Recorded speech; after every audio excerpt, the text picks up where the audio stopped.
Hey, what's going on, everybody? Josh Ray here.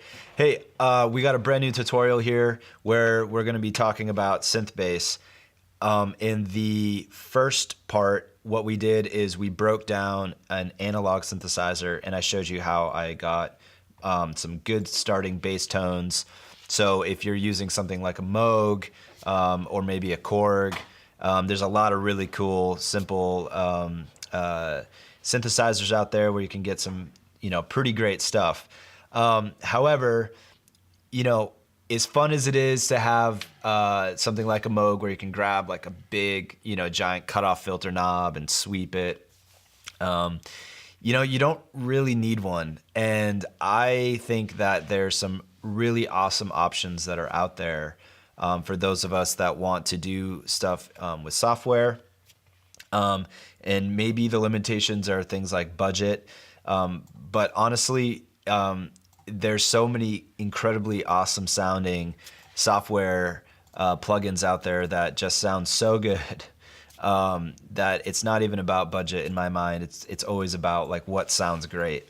And what I wanted to do was in this particular tutorial, I wanted to show you a plugin that I use for synth bass all the time, and it's free. It's really, really cool, and it's this Tyrell N6. And if you're looking to download it, what you can do is go to this website, u-he.com, and this company here has a bunch of really cool plugins and software and stuff like that, and you can download the Tyrell. The Tyrell, I think, is super versatile, and it really is for me. It's very similar to things like a Moog. It has a lot of the same things that I'll like quickly and easily just kind of reach out for. So let's break it down and look at all the different components. What you don't see on camera right now is that I have a little MIDI device where I've assigned some knobs and sliders to be able to control this thing.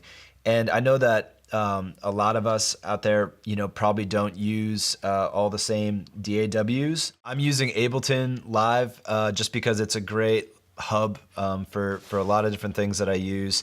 But honestly, as long as you have some type of software that you can use VST plugins on, you'll be able to use the Tyrell. So, and even if you don't, use the Tyrell, there's so many other companies out there. There's probably hundreds and even thousands of different software plugins that you could do the similar kind of thing. So let's just jump right in. What I've done is, again, I've got a MIDI controller hooked up, and because I'm using Ableton, in case you don't know how to program your buttons and your sliders to be able to control your software, I'm going to quickly show you how to do that. In the top right hand corner, you can click on this MIDI thing. Anything that's lit up in blue, you're able to assign to a knob. You need to make sure that you go to preferences, that you can see your device under the MIDI tab, and that remote is turned on. If remote is not turned on, you're not going to be able to control stuff. And I can grab, so anything I want to click, if I pull up the Tyrell, any one of these knobs, I click on it, and then I move a knob on my MIDI controller, and then it will automatically assign to that knob or that slider. So I'm going to hit Command M to turn off MIDI map mode. And what I've done just to try to save some time is I've already mapped out all the different things that I want. I don't have a MIDI piano with me. I'm just going to use the keyboard on my my laptop, and that will be what I use to kind of just get some sound going. All right, hey, so let's first thing we're going to do is we're just going to look at some of the parameters that are actually super important to me for building a good foundational bass sound. And the first thing I always look for are oscillators. And so here in this mixer window, we have oscillator 1, and then we have oscillator 2. We have our sub. And then over here under oscillators, we have our wave shape form. So we have the shape for oscillator 1, the shape for oscillator 2. And then over here, we have our filters. And we have our cutoff, and this is the primary one that we're going to focus on.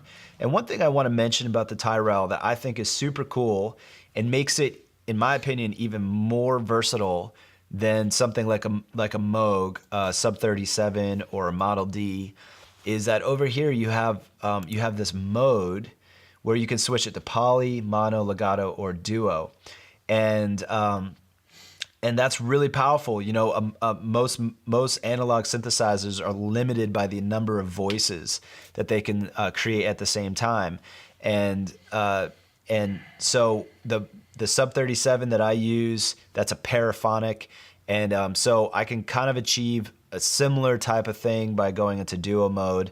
But things like a Model D, you know, that's a mono synth. So it's one voice. So you know, being able to go to poly, you know, now I wouldn't be doing anything from a poly, you know, I wouldn't be doing bass sounds with a poly synth, but just the fact that like this synthesizer can do multiple voices all of a sudden just expands the possibilities greatly. So that's pretty cool. For the sake of this tutorial, I'm gonna stay in mono, and let's just see what we have for a starting tone here.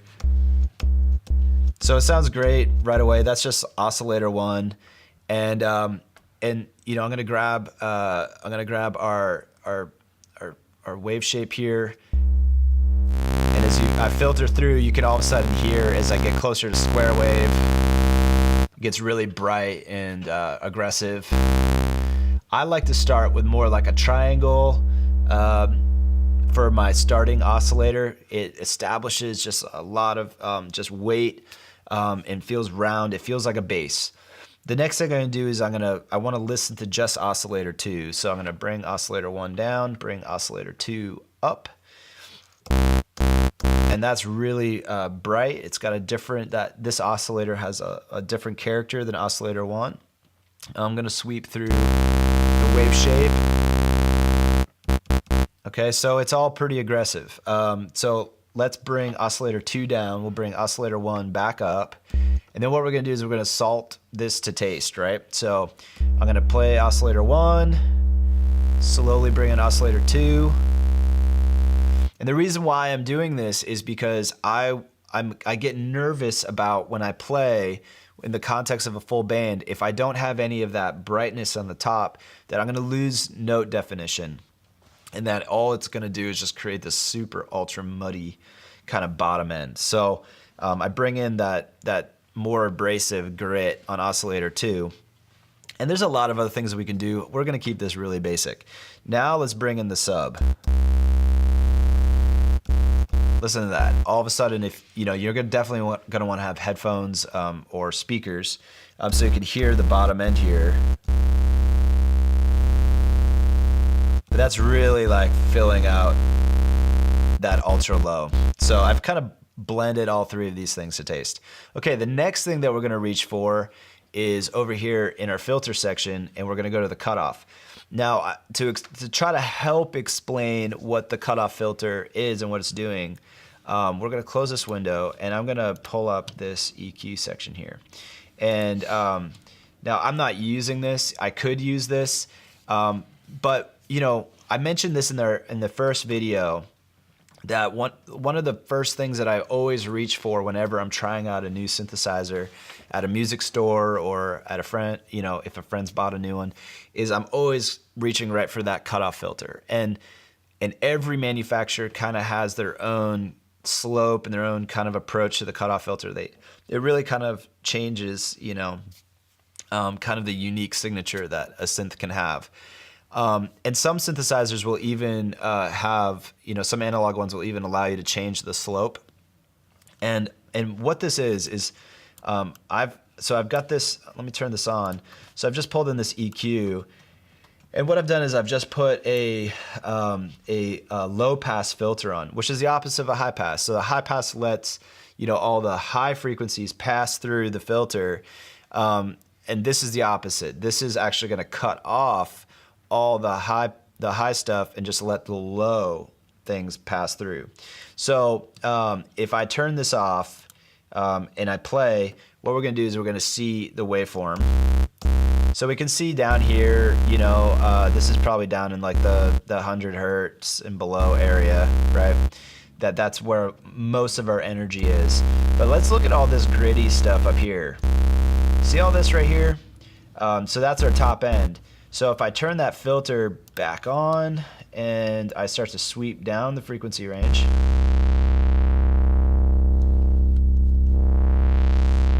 what we're doing is we're cutting off the top end, okay? And again, we could change the slope of this, make it really aggressive. And that's, in a nutshell, in an essence, that's kind of what these cutoff filters are, okay? I like the sound of the Tyrell, so we're gonna use the Tyrell instead of using this EQ. And I also like the Moog. I think the Moog sounds amazing. So if we grab this knob right here and we start to play, and we bring this cutoff filter down, it sounds really cool, right? And what it's doing is, even though it's not really affecting the bottom end, it's just cutting off the top, it substantially changes the entire tonality of the entire signal. And I like to think of it, it just rounds out the low end. And I use this in a lot of different ways. Sometimes it's just about like the arc of the song. So as the song starts to become more intense, I'll start to roll up this cutoff filter so my note choices, are kind of coming out more. Other things that I'll do is I'll use it for dramatic effect. So like in the song Eden, that Vineyard Worship just released, both in the studio recording and then also in the live version, we're using some synth bass.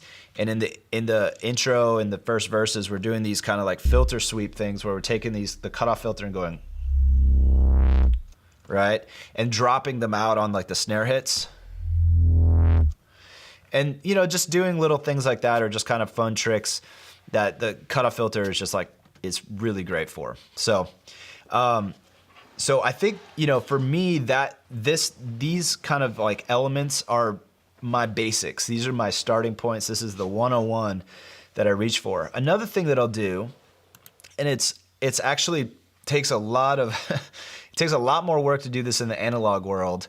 It's not like super hard. But it's a few more steps that are a little more complex.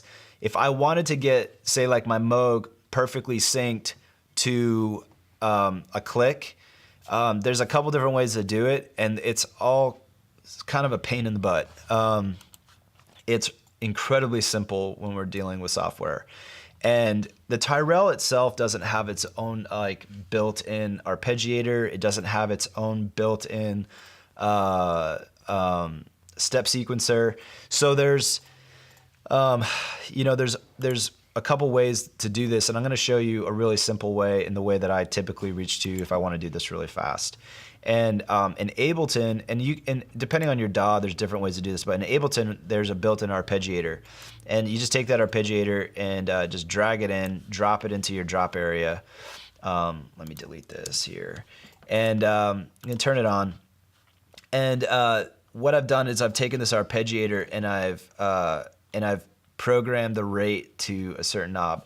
And so if I'm controlling the click during a worship set or with my band live, I've got a BPM in here of 75. That's like the standard these days, the standard worship BPM.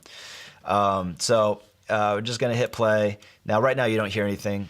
If I turn on the click, that's 75 BPM. I'm gonna turn it off because Ableton's click is the most annoying sounding thing ever.